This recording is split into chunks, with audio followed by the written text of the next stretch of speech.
Welcome back to another episode of Beyond the Sermon with Hyde Park United Methodist Church in Tampa, Florida. I'm Matt Hotho, the Director of Production and Online Engagement, and I'm joined by Grace Bennett. So Grace, you just finished preaching the sermon for Youth Sunday. How'd it go? It went pretty good. Good. Yeah, I thought it went well. I was sitting in the room for it. It was great. I always admire the students who are able to preach on Youth Sunday because, I mean, it's not easy to prepare a sermon and then to deliver it, you know, and to think theologically and to do all that. You did phenomenal. Oh, thank you. You're welcome. And I just want to ask you a couple of questions about your sermon. Okay. Not like test questions or anything like that, okay? I know you're in testing season and you just had an AP Art History exam, but nothing like that. So I was curious though, you were talking in this sermon about the parable of the talents, right? And about the laborers in the vineyard. Yes. Sorry, the laborers in the vineyard, where, you know, the pay isn't always fair, right? I would imagine as you're reading that story, you probably think about times when things in your life weren't fair, right? Can you tell me about one of those times? I mean, like with school and everything, there's a lot of times where like my friends, like we've actually like gone to Starbucks and studied for like tests, and we work really hard and we end up getting like A's, like a 95, but then some kid just sneaks their phone in, uses ChatGPT the entire time on the test and gets 100. Are you serious? Yeah. Oh my gosh. What is this world coming to? Oh no. Okay. That's crazy. So Yeah. I have to imagine that brings up feelings for you of like, why do I even bother? Yeah. So what motivates you then when you're like, okay, well, I don't want to do ChatGPT, so I guess I got to study for this thing. What kind of motivates you in that situation? Well, I know for some of it, like on like the SAT and stuff, they crack down a lot harder. Yeah. And some of it, it's like, it's interesting stuff that, like I want to learn. Mm-hmm. And like for math, like we were learning how to do like interest and all of that stuff, which is really useful in terms of figuring out like bank accounts. Right. Like real life things. Yeah. Which I guess that guy or that person could still use ChatGPT for. But ultimately, I get your point though, right? Of like, man, sometimes this isn't fair. Yeah. Someone can use a tool that kind of helps them get further faster, and you put in the hard work. I wonder if that is kind of like that story in the Bible where those people were a little bit jealous because they had worked the whole day. Yeah. And that person worked one day.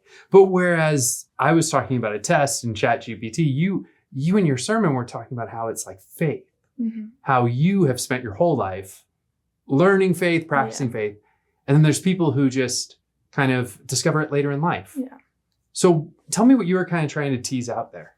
Yeah, because I mean, it's not their fault that they haven't really had experiences with God before.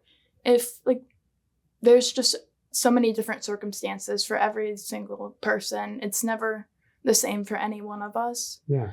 And God, since he loves all of us and he wants us all to turn to him, he also wants us to be encouraging and helping those who it does take a little bit longer for them to find him for whatever their reason is. Yeah. And you were telling me before we started filming about a friend that you're kind of doing that with. Can you tell me about that? Yeah, just she was raised in a household where they didn't really follow religion. And I mean, most of our friends are Christian. So she's been curious about like our faith.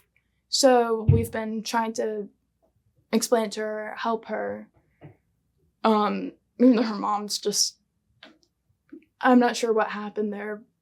There's some backstory with a bad experience or something. So her mom is just like, I don't know if I want you kind of exploring this. Yeah. But you guys are able to still like at school talk about it? Yeah. Yeah. What are you finding for your friend? Are you finding that you're able to give some hope maybe or help them understand faith more broadly, like how it applies in life? Yeah, she's really like, is like being able to like apply it. And it's really cool seeing it like from her perspective, where like reading these parables that like I've known for as long as like I can remember, seeing them through her eyes because she sees them in such a different way, because part of me still sees it in my 5-year-old way while she sees it in like a 16-year-old way. Yeah, with all that life that's lived up through being 16, right? I get that. That makes so much sense how, like you were saying in the sermon even, you grew up going to Vacation Bible School, going to Warren W. Willis, and you came across these stories a whole lot. And now you're seeing them through your friend's Yeah. eyes of like, oh, what's it like to see this for the first time? Yeah. And it sounds like it's giving you a greater experience or a greater appreciation Yeah. for the faith that you have. Yeah. Cool. So as you think about, what grade are you in, if you don't mind me I'm asking? in 10th grade. Oh, I'm a you go- sophomore. Okay, you're a sophomore going into your junior year. Yes. So you got one more year to go to Warren W. Willis, I think, or maybe 2. You can, like, after you graduate your senior year, you get the choice between, like, staying as a camper or becoming a counselor. Okay. Do you think you'd want to be a counselor at Warren W. Willis? I think I would. I really enjoy it and, like, just seeing all the people. But, like, I would definitely want to do it for at least 1 year. Some of the counselors I know do it, like, 4 years. Yes. I feel like that'd be a lot, but... Yeah, a lot of, what's funny is a lot of people who probably listen to this or know people who listen to this were 4-year counselors at Warren W. Willis and are probably now pastors in the United Methodist Church in Florida and all kinds of things. I think 1 year of Warren W. Willis is a fantastic experience. Beyond that, you may find yourself wanting to then just stay at Warren W. Willis for your whole life. Nevertheless, I think that's super cool. And I love this passion within you to really understand your own faith tradition and then share it with other people. So, Grace, was there anything else in the sermon that you wanted to make sure that people heard or knew about? I think that one of the most interesting parts of, like, the research that I did for my sermon was definitely going through, like, finding, like, the actual Greek translations. Yeah. Because I remember one Christmas sermon that was here.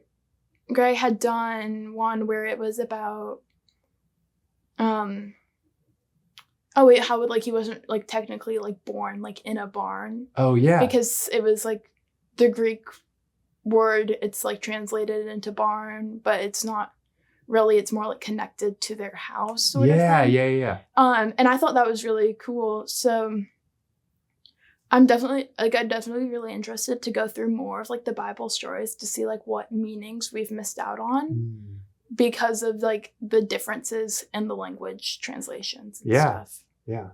That's really cool. I like how you highlighted that in that sermon, even that you did now about what was that word? Gaguzo? Yeah, gongizo. Ganizo, yeah.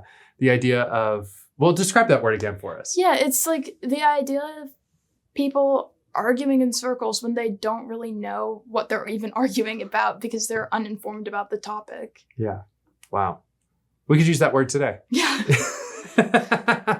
Well, Grace, thanks so much for bringing that, the sermon to us, but also bringing your research into it too. I appreciated hearing how you enjoyed finding that Greek word, enjoyed kind of bringing that out to us, but really enjoyed connecting it back to growing the circle, right? Telling more people about Jesus, growing the faith, all of that is just really important. It was really cool to have you with us today. Thank you so much.